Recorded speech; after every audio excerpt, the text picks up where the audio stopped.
Olá pessoal, sejam muito bem-vindas e bem-vindos. Eu sou o Sérgio Lourenço, sacerdote wicano da tradição de Taliesin, e no vídeo de hoje eu quero explorar com vocês alguns pontos e também entendimentos sobre a roda do ano presente na Wicca e como ela funciona como uma espinha dorsal de toda a vivência dentro da religião Wicca.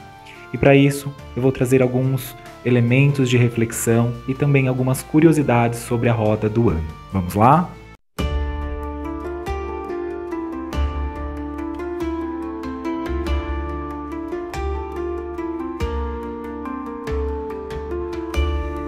Desde já eu peço para que você possa deixar o seu like, o seu comentário, compartilhar o vídeo com amigas e amigos interessados no tema e também peço para que você possa inscrever-se no canal, ativar o sininho para ficar por dentro desses e de outros vídeos que eu for aqui lançando no canal de acordo com a minha inspiração.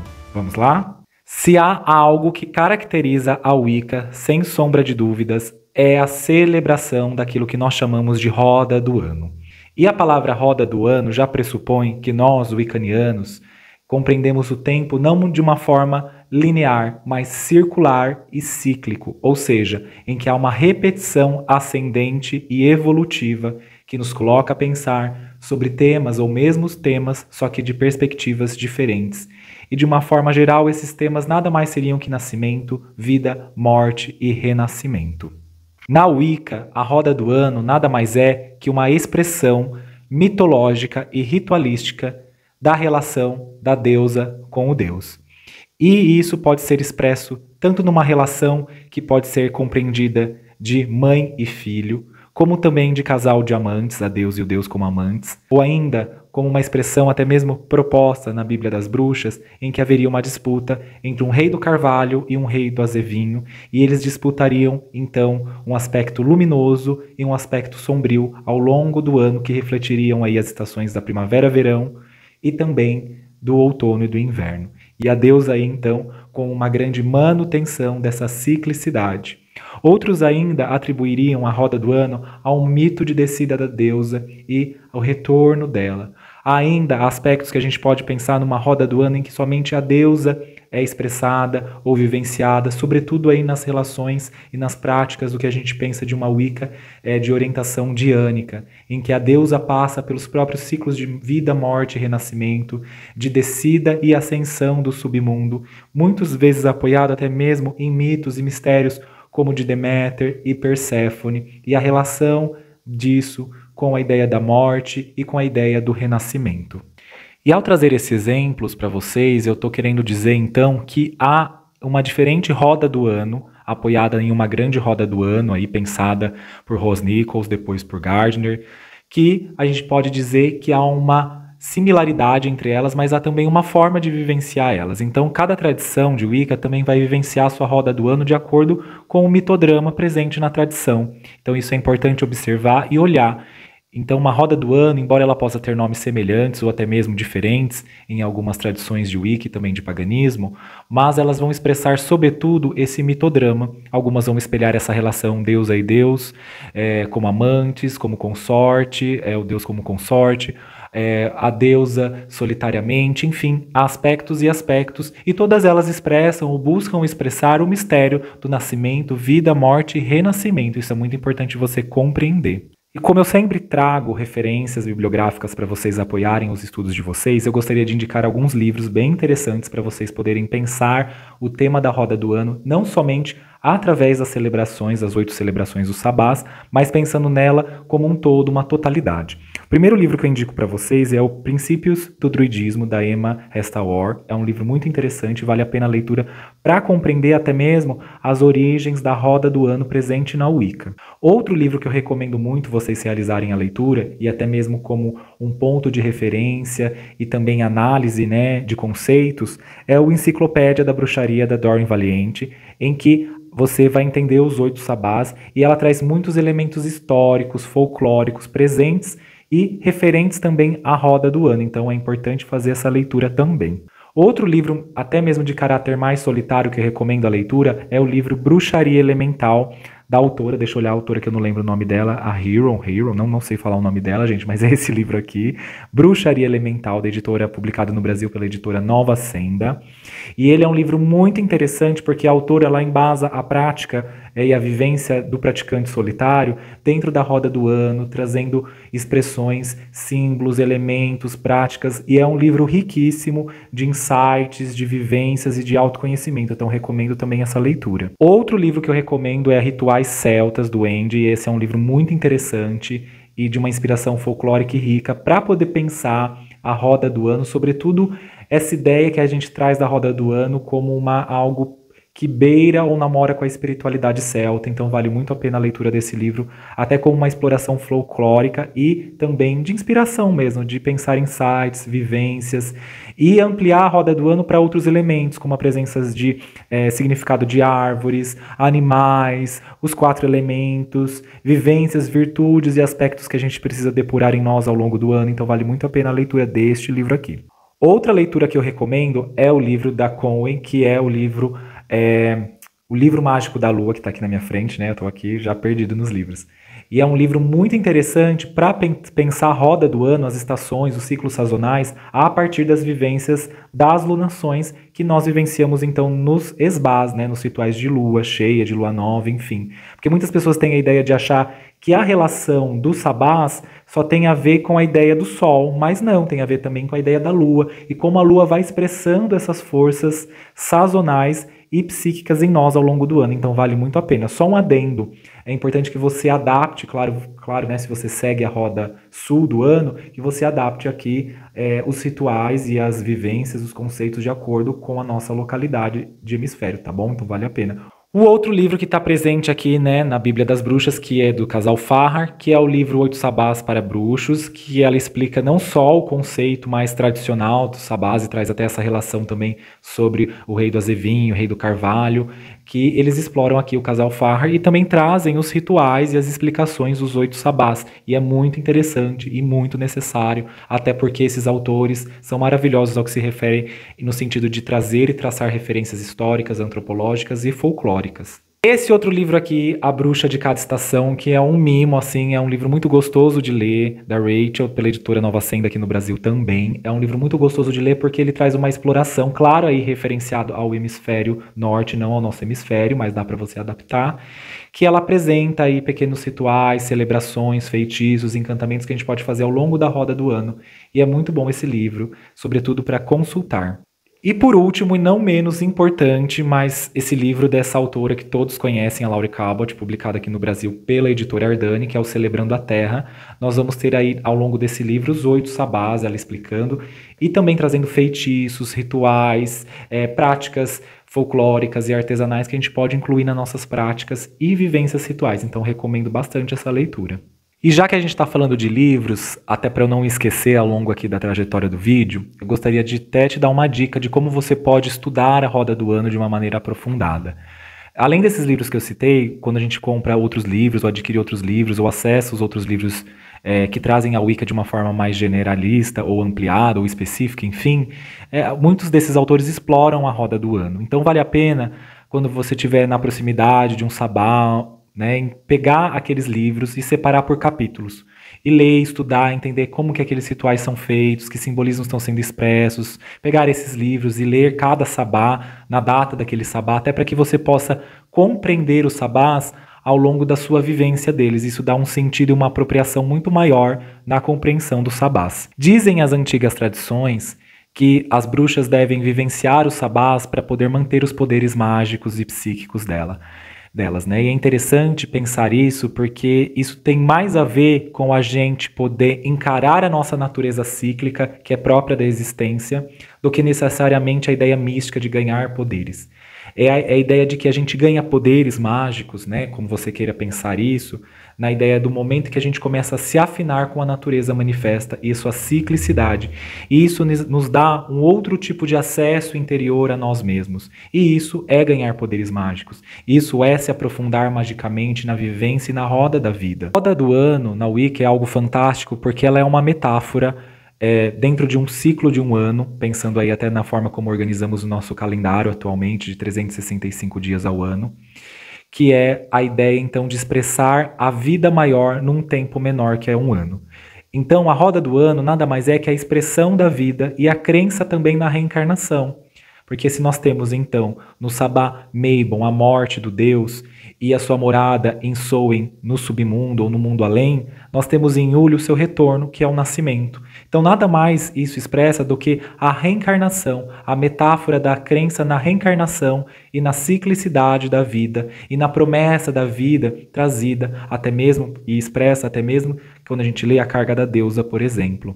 Aquilo que nós nomeamos como roda do ano é também um emblema moderno de antigos festivais que celebravam ciclos sazonais. Por exemplo, o Sabá Soen e o Sabá Beltane marcavam o início do inverno e o início do verão para os antigos povos celtas. E eles, os celtas aí, né, pensando que os celtas é muita gente, né?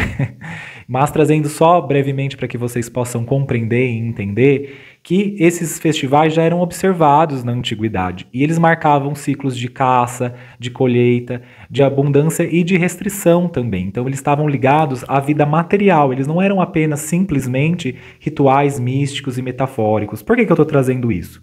Porque hoje, com todo o aparato tecnológico que a gente tem, nós não conseguimos conceber como deveria ser a vivência de alguém lá do hemisfério norte que vive o rigor do inverno e há uma escassez de alimento.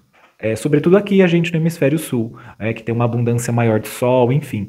E aí isso tudo então, a tecnologia foi substituindo muitas vezes as necessidades. E hoje a gente pode dizer com mais profundidade isso, no sentido de que os rituais sazonais dentro da Wicca se tornaram muito mais funções e atributos psicológicos do que necessariamente uma ideia de propiciação à Terra. Claro que ainda tem esse significado mágico e religioso e se busca fazer isso, mas também antigamente, né, nessa antiguidade de caça e coleta e colheita, era também rituais propiciatórios. Acreditava-se que era preciso fazer os rituais para que se tivesse uma boa colheita, para que pudesse então ter aí uma proteção na colheita, enfim, todo esse processo cíclico também. Com o passar do tempo e sobretudo aí com a ascensão do cristianismo político aqui no Ocidente, nós vamos tendo então uma supressão desses rituais. E a gente sabe que houve um encapsulamento também desses rituais. Alguns foram encapsulados pela igreja, né, transformando-se em festivais de santos, mas que demarcam muito bem, e a gente tem esse emblema muito explícito, por exemplo, no Dia de Finados, no Natal, na Páscoa. E é importante enfatizar que eles não são a roda do ano, eles já foram, né, eles têm uma outra interpretação, mas há um elemento pagão presente neles também.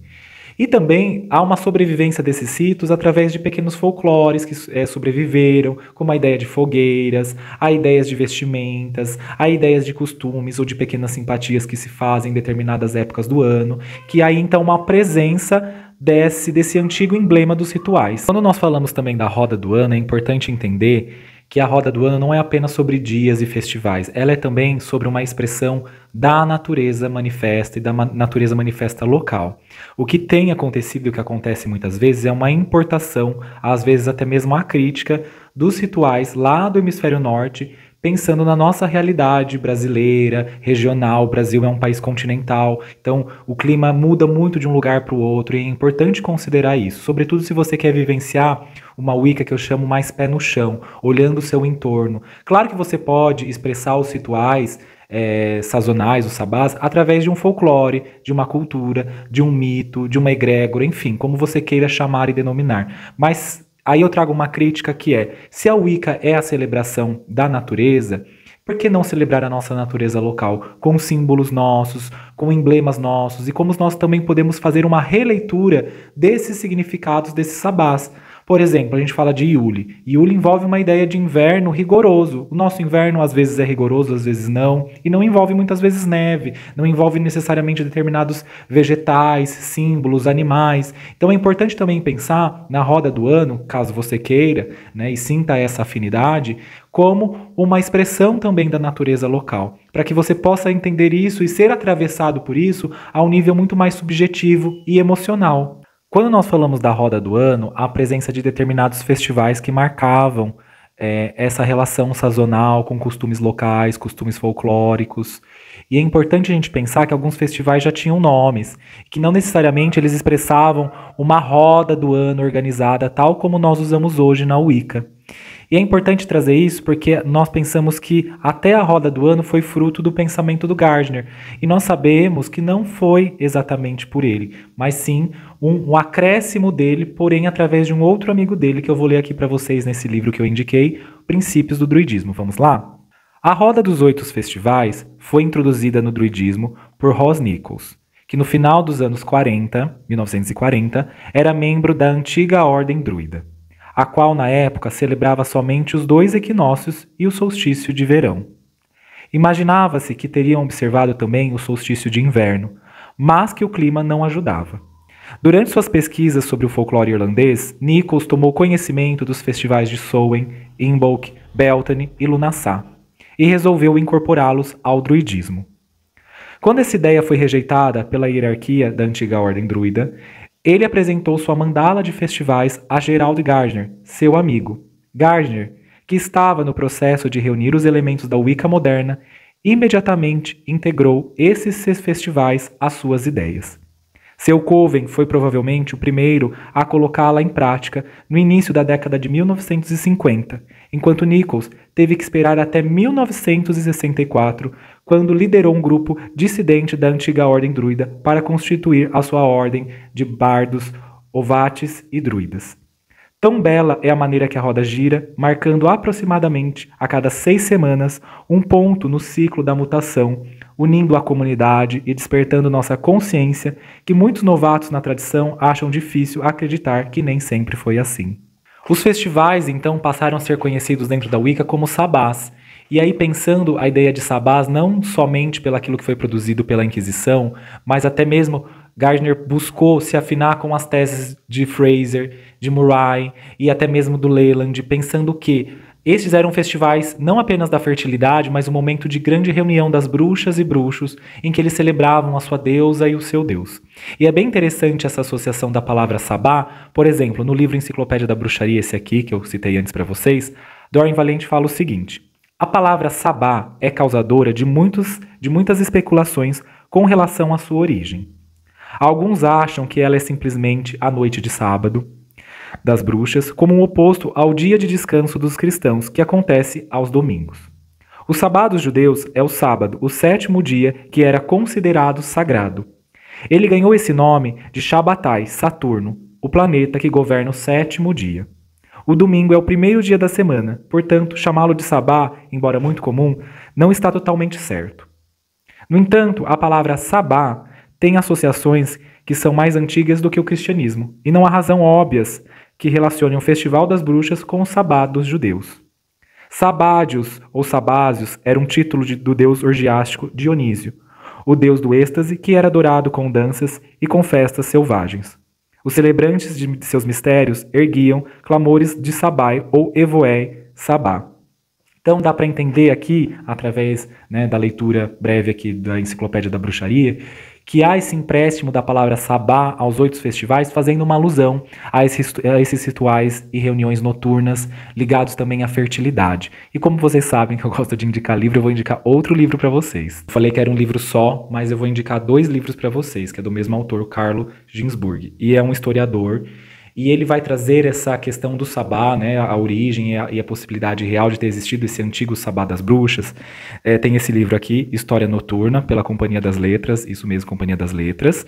E tem esse livro que eu acabei imprimindo, que eu consegui achar em PDF, que foi Os Andarilhos do Bem dele, que vai falar também, que está encadernado, enfim. Ele vai trazer então esse livro.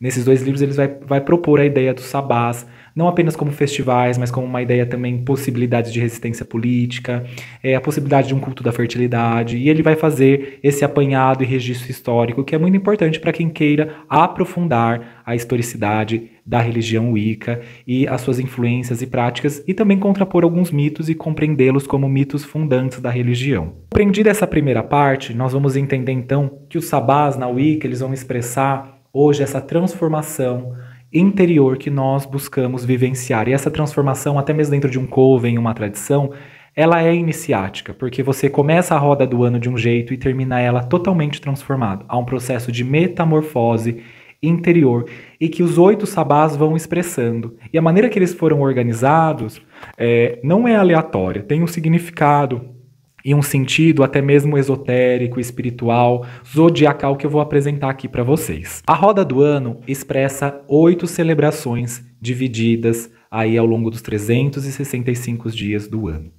E elas vão ser, a partir aí, eu vou pensar a partir do solstício de inverno, o Iuli, o Imbolc, Ostara, Beltane, Lita, Lughnasadh, Mabon e Samhain. Esses são, então, os 8 sabás que nós celebramos e que carregam um significado individual, mas que um conversa com o outro, se a gente pensar na totalidade cíclica daquilo que eles representam. E aí vale a pena pensar a questão de cada tradição, enfim. Na Wicca, nós dividimos os sabás em 4 sabás maiores e 4 sabás menores. E o que eu quero dizer por sabá maior e sabá menor? Quero dizer exatamente que são expressões de forças e que são forças até mesmo relacionadas ao zodíaco. Os 4 sabás maiores se referem a 4 festivais que estão no meio e no auge, no apogeu de cada uma das estações. Imbolc seria então o sabá apogeu do inverno. E é interessante porque ao mesmo tempo que apogeu é declínio, porque se a estação está chegando no seu máximo, significa que ela também já está chegando no seu declínio. Então Beltane vai ser o apogeu e declínio da primavera. Lammas ou Lughnasadh vai ser o apogeu declínio do verão. E Samhain vai ser o apogeu declínio do outono.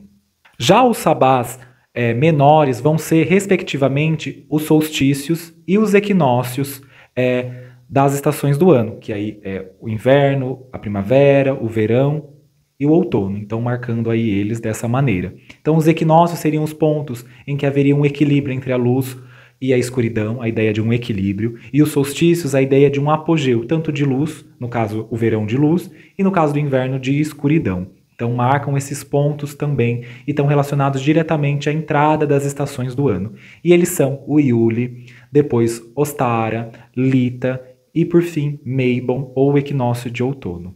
A maneira como nós nomeamos esses sabás, eles podem ser alterados, ou esses festivais podem ter outros nomes, né? Sabá da colheita, da segunda colheita, solstício de inverno, solstício de verão, Lughnasadh ao invés de Lammas, enfim, há variantes de nomes e cada grupo, cada tradição, cada expressão vai trazer um nome para expressar talvez a mesma coisa ou trazer elementos diferentes sobre esses nomes, tá bom? Mas a gente não está aqui para discutir os nomes, mas para entender o que há por detrás dos significados dessas expressões sazonais. Quando nós falamos dos 4 sabás maiores e os 4 sabás menores, nós estamos também delimitando que há uma relação zodiacal com eles. Por exemplo, os 4 sabás maiores eles estão relacionados aos 4 signos fixos do zodíaco ocidental. O sabá de Imbolc, ele está relacionado, lá, aí a gente também tem que fazer essa questão de hemisfério, aí pensando, estou trazendo aqui sempre pela minha referência do hemisfério sul, tá bom? Em Imbolc, aqui que nós celebramos em 1º e 2 de agosto, o signo fixo dele vai ser leão, mas lá no hemisfério norte é aquário, que é em fevereiro, então a gente tem esse eixo de signos fixos, aquário, leão, leão, aquário. Já o sabá de Beltane vai estar aqui no hemisfério sul representado pelo signo fixo do escorpião, mas lá no hemisfério norte vai estar representado pelo signo fixo touro. E é interessante que todos esses signos fixos que eu estou trazendo, eles vão ser complementares, opostos, tá bom? Então há um eixo astral que vai ser correspondido ao signo de touro e escorpião em Beltane. Aí nós temos em Lammas, aqui no hemisfério sul, a relação com o signo de aquário, mas lembrando então que lá no hemisfério norte é a relação com o signo de leão, tá bom? Mais uma vez esse eixo.